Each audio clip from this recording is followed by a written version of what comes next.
All right, all right. So I want to get started with my first session of Dream Building 101. I am your host, Dr. Ebony Potts, author of Next Exit, Your Destiny, Taking the Road Towards the Life of Your Dreams.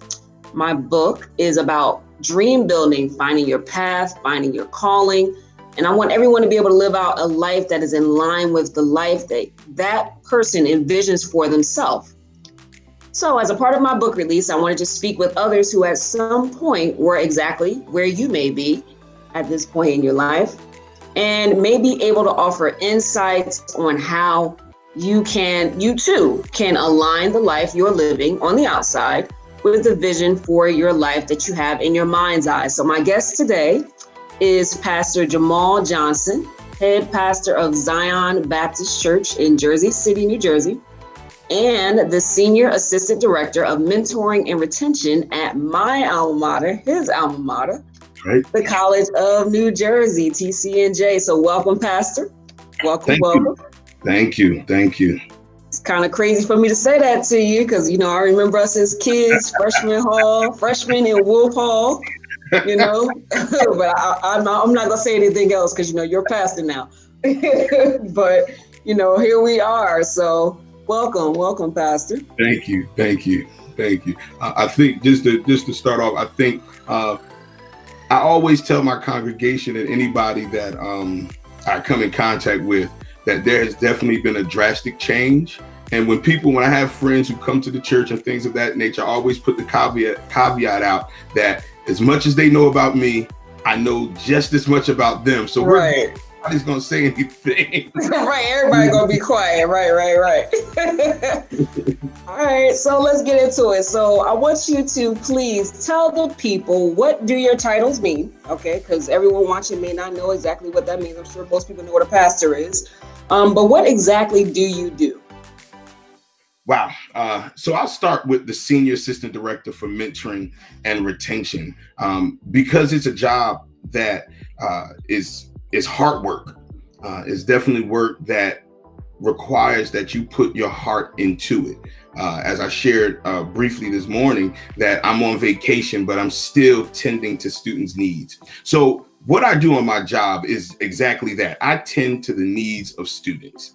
Students at the College of New Jersey. I have the honor and pleasure of working at my alma mater. It's not where I started. It is where I am now. And I believe that that's where God wants me to be.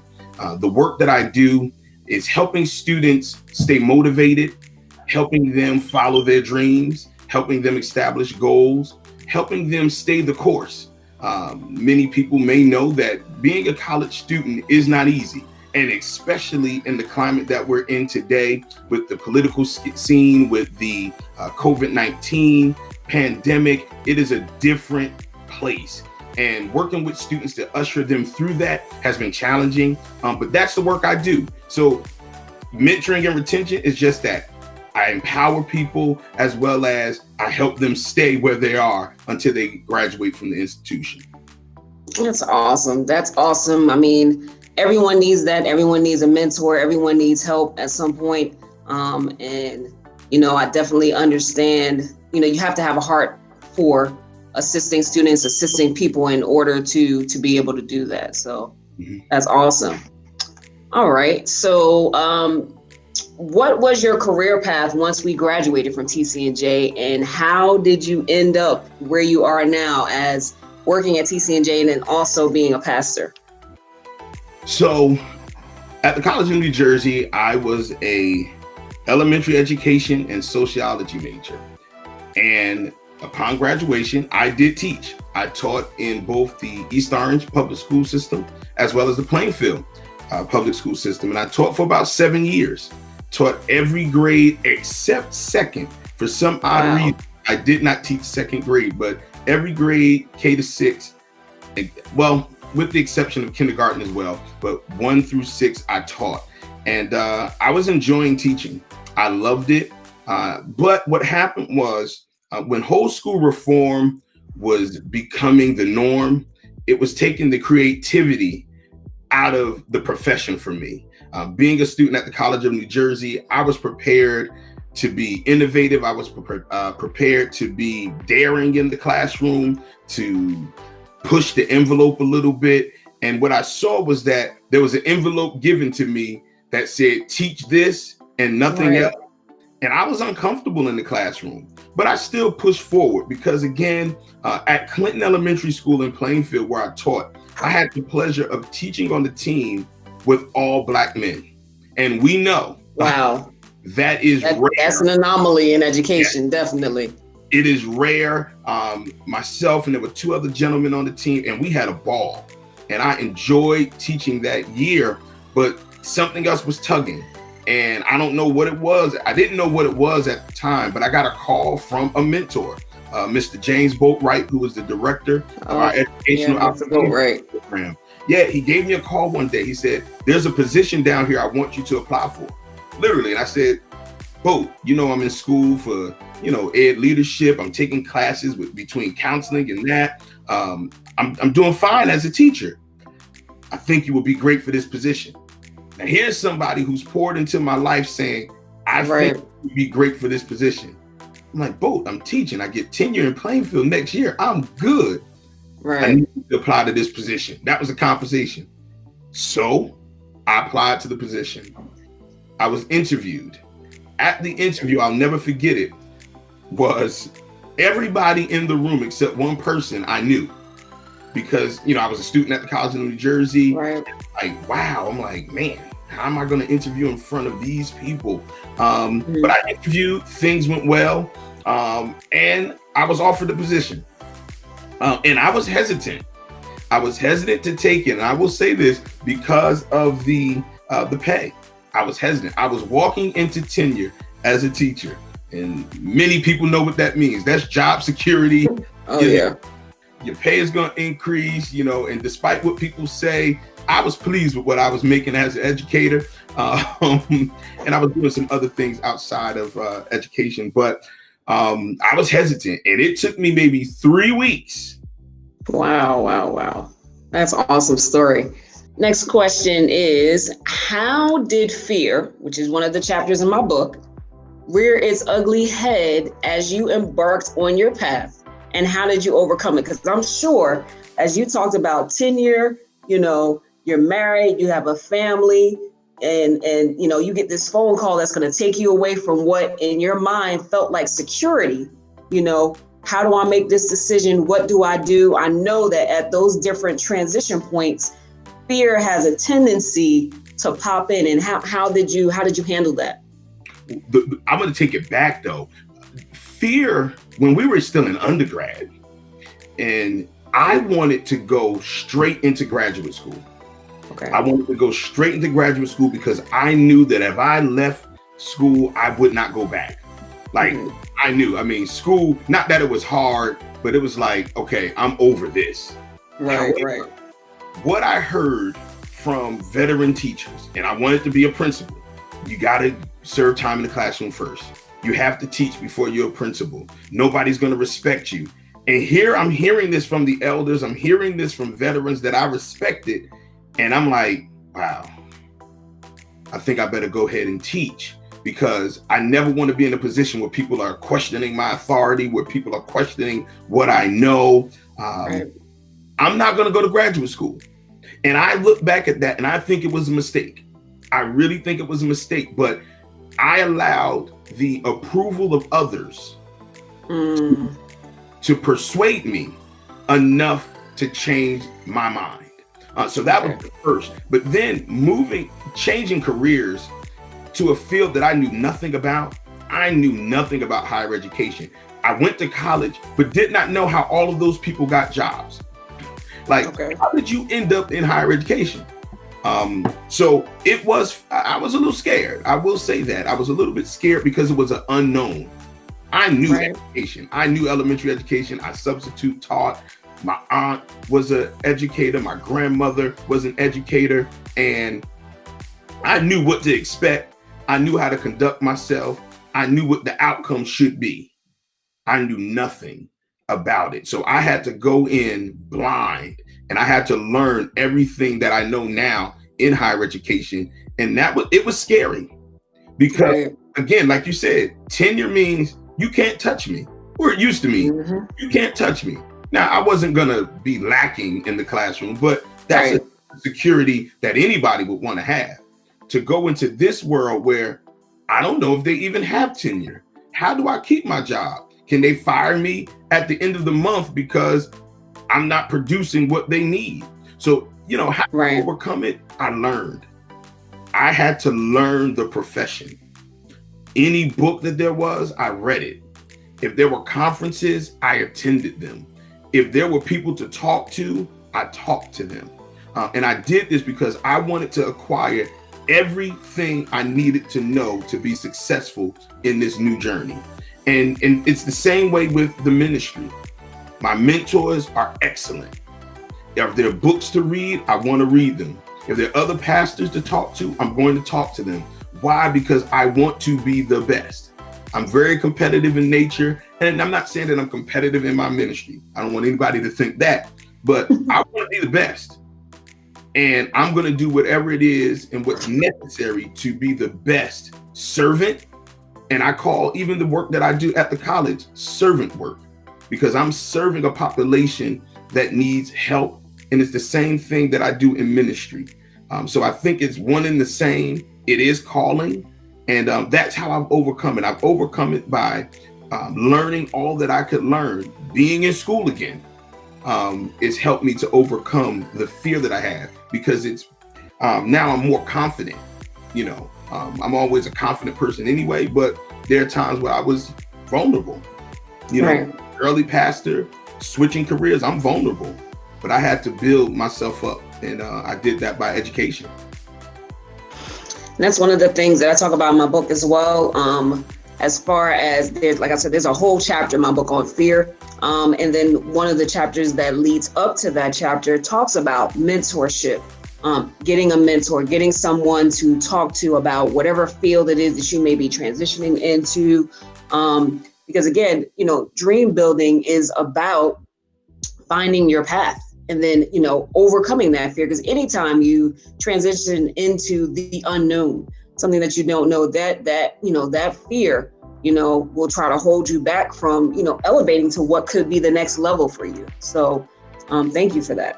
And I think let me add one piece in there, because you talked about path, and overcoming fear has to also, you have to include that the path is yours. What some people are fearful of is that they can't measure up to somebody else's path, but that path is their path. And there are different ways to get to different destinations. I'll say that one again. There are different ways to get to the destination. My way is not going to be the same way you did it. Somebody else's way, and you can't prepare somebody to go your way. And that's why I think your book is going to be so helpful to people, because it will help them to develop their path using their passion and a formula for their own success. So I wanted to make sure I added that in there. Okay, great. Thanks. All right. So what other kinds of hurdles or obstacles did you face along your path that perhaps you haven't already discussed? Now, I don't know where this is going to fit in, but the biggest hurdle for me is balancing time and responsibilities. Oh boy. I think that's every I think that is universal, especially for women. I'm not saying that, it doesn't apply to men, but, just our societal roles, what society says we're all supposed to be doing. Balance is difficult, especially when you're still raising children. Mm-hmm. But I don't want to interject. I'll let you go ahead. No, and it's along those lines. Being a father, a husband, an employee of the college, a pastor. Those are 4 identities that I have to wear. And there's no way that they don't intersect. Case in point, this past winter, was it? Yeah, right before COVID really came on, my daughter was playing basketball. Guess when practices were and games were? Sunday afternoons. Oh my goodness. Wow. So I did not want to not have my daughter play basketball, but I know what my obligations are. So what did it take? It took me having to split my family up on Sundays. And it took me altering sometimes church service, because I needed to make sure that my daughter knew that daddy would be there. And I find that the biggest challenge. And I just started a group with some other working husbands who are trying to be the best husbands that we can be, because we engage with so many other things that it pulls on us and our makeup. So I refuse to be a bad father. Refuse to. My devotion to God will not allow me to be a bad pastor. And when I became a pastor, I told my wife, I said, the one area that I can screw up is being your husband. And I said, I need you to hold me accountable. I need you to be assertive. I need you to check me if I'm not being the husband you need me to be. So, balancing all of that time, I'm purposeful. I mean, I walk around with both my daughter's calendars in my phone, my wife's calendar in my phone. I schedule time with my children, with my wife, to make sure that I get it in. And I want to make sure that it's authentic and genuine. And then I've learned to say no. No is powerful. Definitely. And to help me overcome a lot of the obstacles, therapy has been very beneficial. All right. So, if you could minister to someone out there who may be just getting on the path to what God has for them as their best life, what would you say to them? I'm going to keep it consistent with what I tell my students, that the world is much larger than what you know. And I want to break that down just a little bit. I come from East Orange, New Jersey. The city is 4.4 square miles. The majority of my time as a child was spent in East Orange. I went to school, on the weekends we were home. We went on vacations in the grandma's house out in Scotch Plains, and in Newark, we would go around. My parents took us to different places. So we traveled a little bit. We had to drive in the car. Real quick. I'm sorry. I forgot you had your grandma was out Scotch Plains. That was something we had in common. Shout out to Scotch Plains. That's yeah. Go ahead. Yeah. And, we had to drive. We couldn't get no plane. I'm one of 6. So we weren't getting no planes going anywhere, but my parents drove us where we needed to go.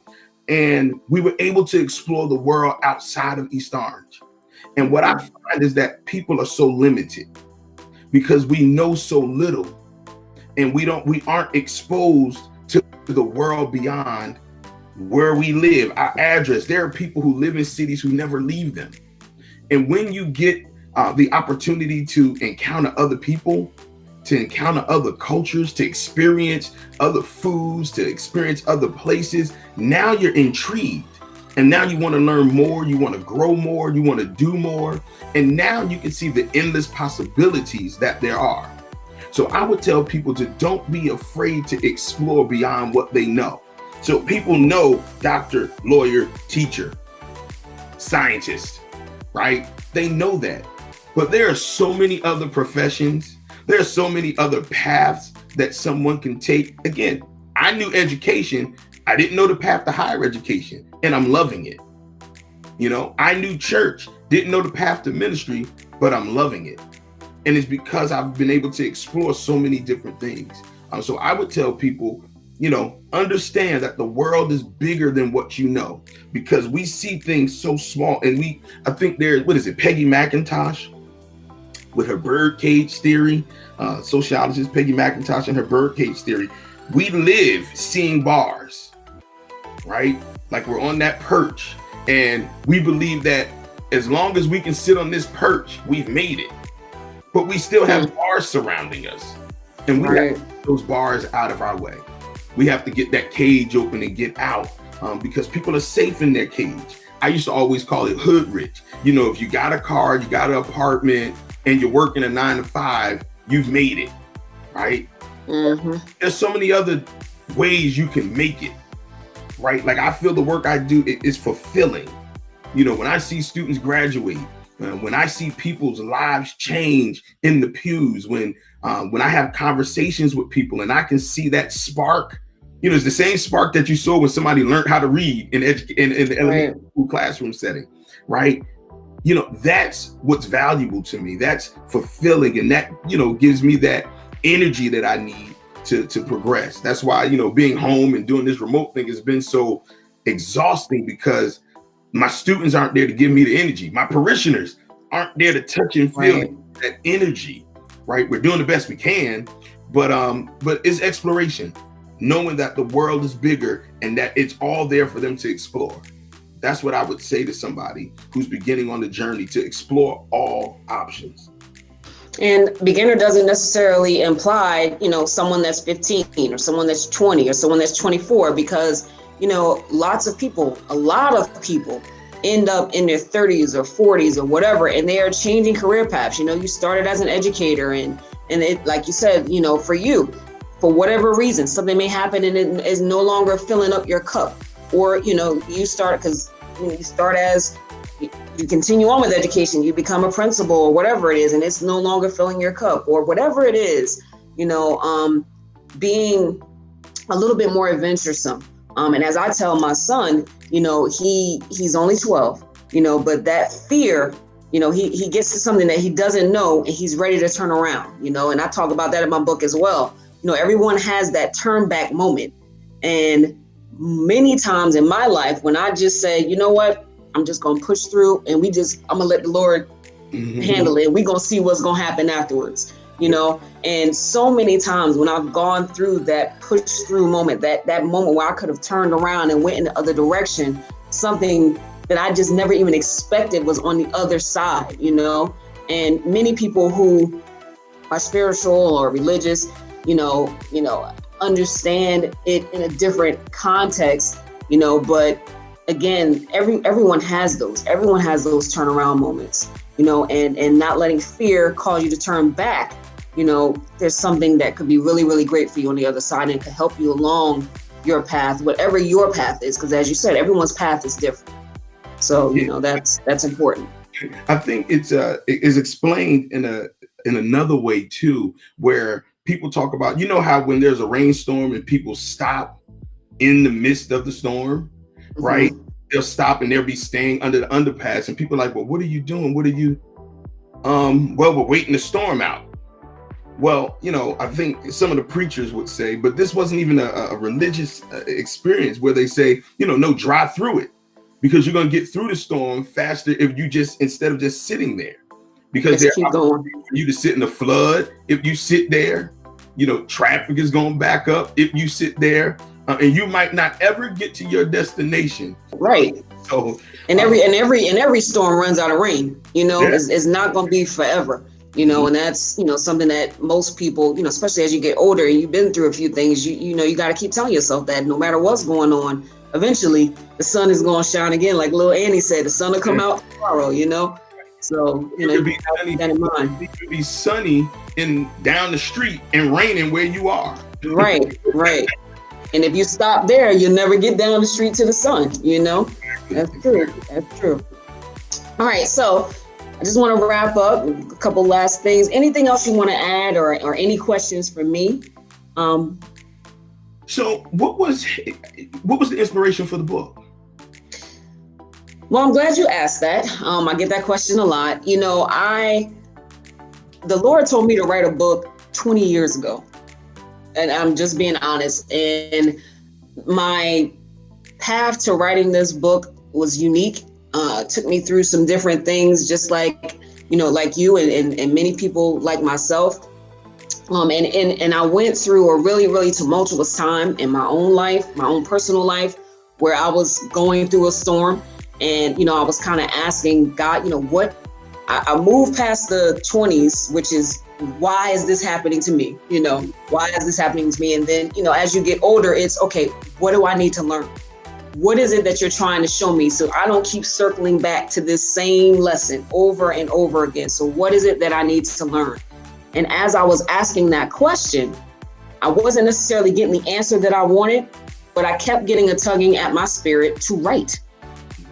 I've been telling you to write over and over and over and over again. And I come up with this excuse in my, I'm too busy. What am I supposed to do? I'm in a storm. So how can I possibly minister to someone else? I'm not where I want to be. So how can I help someone else see things that, you know, perhaps I'm feeling like I may not be seeing? I may not be seeing. Listen, how can I help someone else? And that answer never came. All that kept coming was right, right. I told you to write, right. And in the middle of what I was going through, I started writing.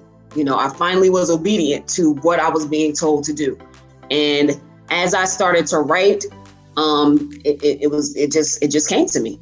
You know, it just came to me, and the lessons and the things that I had learned previously came to me, and I felt as though, okay, I've always been an educator. I've been an educator for over 20 years, and I've helped people get to some of the same places that you've talked about, helping individuals to see things and see past fear and overcome obstacles and all of those lessons that I've taught students and working with teachers and my different positions in education just kind of flowed, and I started to write the book.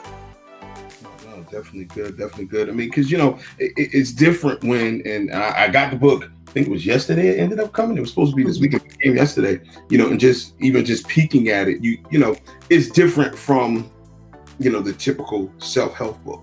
One of the things that I always like to see is the passion and the spirit that books like this are written in. I think those are different because they can be used as teaching tools versus money grabbers.